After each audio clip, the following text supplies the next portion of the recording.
All I took away from that was Eli and Brady in this year's Super Bowl. Book it. No? Yeah, Book it? Well, you heard what Eli said. I like that. I like that. Like you said, that's all he's going to give you, too.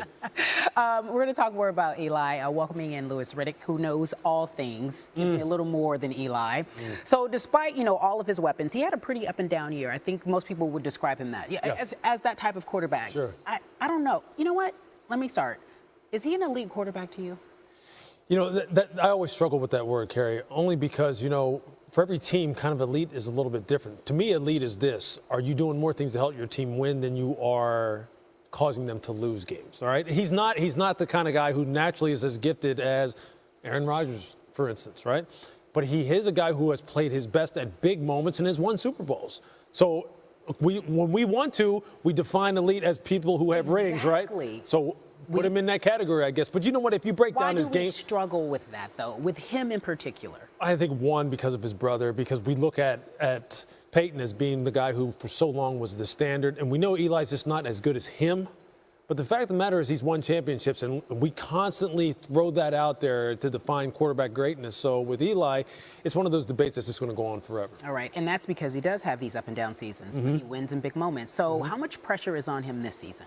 I think a lot, only because, not because, the Giants are always expected to challenge for Super Bowls because of what their history is as a football team, but because offensively, when you look at how they're put together, Kerry, they're not put together to run the football. They're put together to throw it. And they've gotten him some weapons that right now, if he does not come out and have one of those 38, 4,000-yard seasons, 3,800, 4,000-yard seasons, and put up 25-plus touchdowns and have, a top 10 passer rating, people are going to point the finger at him because he's got weapons that can go short, intermediate, deep. Then they invested a first-round draft pick in a tight end, Nevin Ingram, who I think once they really take the bubble wrap off of him and we see what this kid has, he's special now. They just don't run the ball up there, though. And their offensive line's not that good, so it's all on Eli. We are at the time where we can do what-ifs and fast forward to the end of the season, if you will, because nothing's really at stake at the moment. But if he does not stand out or have the year that he is expected to have, how soon do they start looking for another quarterback?